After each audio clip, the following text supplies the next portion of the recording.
Assalamualaikum warahmatullahi wabarakatuh. Kembali lagi bersama kami di Ketapang Demokrasi.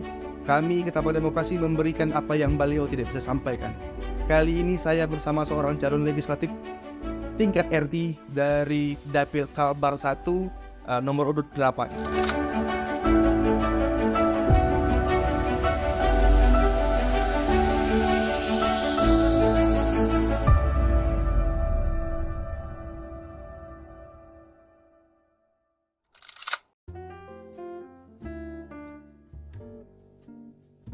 Pertama-tama saya perkenalkan diri saya, nama saya Sukendro Darmanto.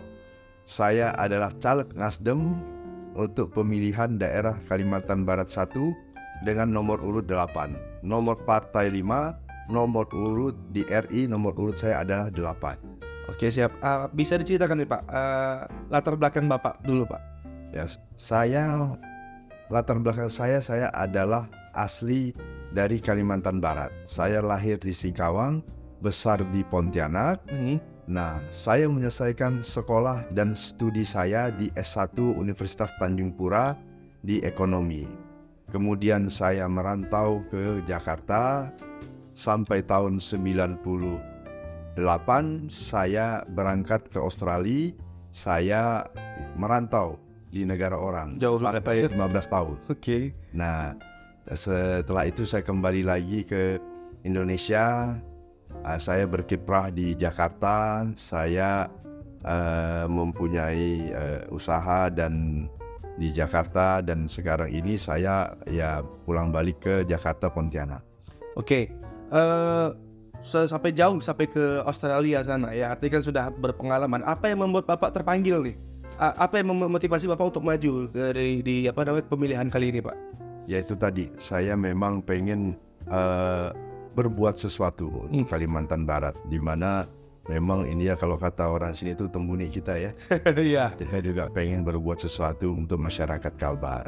Artinya ada satu usaha atau ada satu yang pengen saya buat untuk lebih meningkatkan kesejahteraan masyarakat Kalimantan Barat.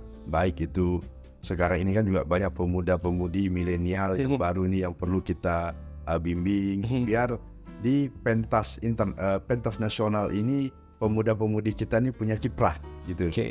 Jadi tidak kan kita tahu di masa yang lampau ada wapres kita Pak Hamzahas dari Ketapang ya. Terus ada Pak Usman Sabta dari Ketapang juga, Kalimantan Barat, dan ada juga senior-senior kita lainnya lah. Nah, ini kan kita harus berkesinambungan, kita harus terus ada kiprah kita di nasional agar daerah kita ini juga bisa maju. Oke. Tadi Bapak nyebut soal tentang milenial Pak. Milenial itu ada fokus tertentu nggak Pak? Kira-kira milenial ini mau diapakan atau ada sesuatu yang ingin disampaikan? Nah, milenial ini kan pemilih yang mungkin kebanyakan pertama kali memilih. Iya. Pertama kali memilih ini, mereka ini harus melihat caleg atau melihat potensial caleg ke depan itu lebih selektif. Artinya yang bisa membawa daerahnya, kemudian bisa untuk membangun daerahnya, dan ada kontribusi untuk milenial. Karena ini sangat penting, 5 tahun ke depan atau di masa-masa yang akan datang, milenial ini adalah calon-calon penerus menentukan kemana arah pembangunan Kalimantan Barat, kemana arah pembangunan nasional juga. Ini sangat penting. Oke, siap. Bapak tuh di Dapil Kalbar 1 Pak ya? Betul. Seberapa jauh Bapak kenal Dapil Bapak? Lalu kira-kira ada potensi apa Pak yang di Dapil Bapak yang mungkin bisa digali? Nah, jujur saya memang saya banyak di luar. Tapi belakangan ini saya juga kembali ke Kalimantan Barat. Saya menyusuri mulai dari pantai utara, dari Pontianak sampai Sambas, dan ini saya ke pantai selatan, mulai dari Ketapang, Kayo. Ya, ini yang saya lihat, saya mendengar langsung keluhan-keluhan daripada masyarakat. Saya datang ke titik-titik, langsung mendengar keluhan dari masyarakat, baik dari milenial maupun yang sudah pernah memilih. Nah, itu saya banyak menerima masukan-masukan, saya menerima banyak keluhan-keluhan. Ya, kita sudah jauh lebih maju, tapi memang dengan adanya transformasi era sekarang yang luar biasa, baik di nasional maupun internasional, nah ini harus kita lakukan perubahan. lakukan perubahan berkesinambungan agar kita bisa mengikuti era globalisasi. Oke, Bapak maju sekarang. Kira-kira menurut Bapak apa kekurangan-kekurangan yang sekarang sedang terjadi dan apa yang kira-kira bisa diperbaiki, Pak? Nah, memang kalau kita bicara secara jujur, ini sekarang ini dalam era politik ini sudah banyak yang terjadi itu seperti transaksional. Iya. Karena transaksional ini kan hasilnya artinya kepada nanti ini kepada pembangunan, ya kan?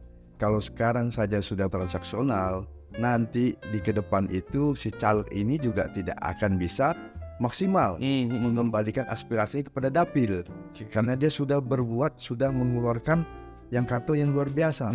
Nah, caleg ini sekarang kan yang ditakutkan adalah ketika transaksional dia mengeluarkan sejumlah uang, dipilih tidak, uangnya habis. Nah, itu yang harus selektif, karena ke depan ini adalah harus kita buat semacam apa ya, milenial ini juga harus mempunyai arah, harus mempunyai dididik atau metode bahwa apa yang sudah caleg ini janjikan atau caleg ini sudah aspirasi apa, nah itu harus kembali ke daerah dapilnya dia, disesuaikan dengan lumbung-lumbung suaranya, kan gitu, agar pembangunan bisa terjadi di lumbung-lumbung suara tersebut. Oke, ini kan ada banyak sekali caleg nih, Pak, ya, ada ratusan ya. Apa yang membuat Bapak tuh berbeda dari caleg-caleg lainnya, Pak? Wah, itu tadi saya mengedepankan bahwa kita pengen betul-betul membangun Kalbar. Nah, kemudian kita mempunyai metode, saya mempunyai metode bahwa saya harus membuat suatu perubahan. Ya, artinya saya tidak mau terlalu transaksional. Kita ini ada kos politik, ada money politik. Iya. Kos politik kita mengetahui bahwa dalam pergerakan itu memerlukan biaya. Nah, money politik inilah yang merusak. Ya kan, artinya terjadi ketidakwajaran atau terjadi persaingan yang tidak sehat. Nah, itu tentunya bukan hanya merugikan sebagai caleg tersebut, tapi juga efeknya akan merugikan kepada pemilih-pemilih kita juga. Antara pemilih yang dipilih itu sudah tidak terjadi transformasi yang tidak baik. Nah, artinya efeknya ke depan itu kepada pembangunan sudah jelas itu. Oke, kalau misalnya nanti Bapak terpilih sebagai nanti DRI, Pak, ya, apa kira-kira yang akan Bapak lakukan pertama kali ini, Pak? Ya, pertama kali saya akan tentunya melihat daripada hasil suara saya, di mana lumbung-lumbung suara saya yang besar, itu yang harus saya perhatikan pertama, ya kan? Saya akan mengembalikan aspirasi yang ada kepada saya, kepada konstituen saya, kepada masyarakat yang memilih saya. Akan saya kembalikan semuanya kepada mereka, aspirasinya. Nah, nanti tentunya saya akan mengadakan semacam reses atau mengadakan mengambil data atau meminta data daripada konstituen saya. Apa masalah mereka di daerah. Walaupun sekarang saya sudah tahu secara data, tapi saya nanti setelah saya duduk, saya akan meminta lagi kepada mereka apa yang menjadi kesulitan-kesulitan mereka secara umum. Nah, ini yang akan kita benahi. Oke, ini kalau tadi terpilih, Pak, ya. Kalau misalnya tidak terpilih nih, pahit-pahitnya nih tidak terpilih gitu, apa yang akan Bapak lakukan selanjutnya, Pak? Ya, kalaupun tidak terpilih, saya tetap harus membangun Kalbar, tapi dengan cara saya yang lain, ya kan? Artinya kita juga pengen, seperti tadi saya sampaikan, bahwa kita pengen pemuda, terutama pemuda-pemuda ya, pemuda ini kita harus bina, kita harus ini kan ke depannya, tetap kita bantu semaksimal kita. Oke, sebelum kita tutup nih, Pak, ada pesan-pesan pada penonton kami nanti ya, apa yang mudah-mudahan akan menonton semuanya, pesan-pesan saja, Pak, tapi jangan kampanye, pesan, silakan, Pak.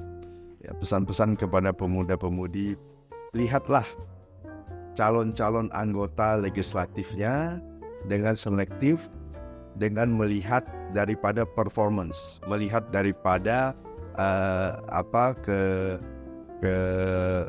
bukan kekuatan, tapi kepada kepiawaian mereka dalam melakukan usaha-usaha untuk membantu milenial pada umumnya, ya kan? Nah, kemudian membantu juga daerahnya secara maksimal. Itu yang saya sarankan kepada milenial, melihat daripada performance caleg-caleg tersebut. Oke, siap. Itu saja wawancara saya dengan calon legislatif Kalbar 1. Ingat tiket RI nomor urut 8 yaitu Pak Sukyendro Darmanto. Ikuti terus kami di Ketapang Demokrasi. Kami akan memberikan seperti tadi, kami akan memberikan sosok, bukan cuma gambar-gambar baliho tapi sosoknya. Kami akan memberikan lebih dari apa yang baliho sampaikan. Oke, ikuti terus kami sekali lagi di Ketapang Demokrasi. Wassalamualaikum warahmatullahi wabarakatuh.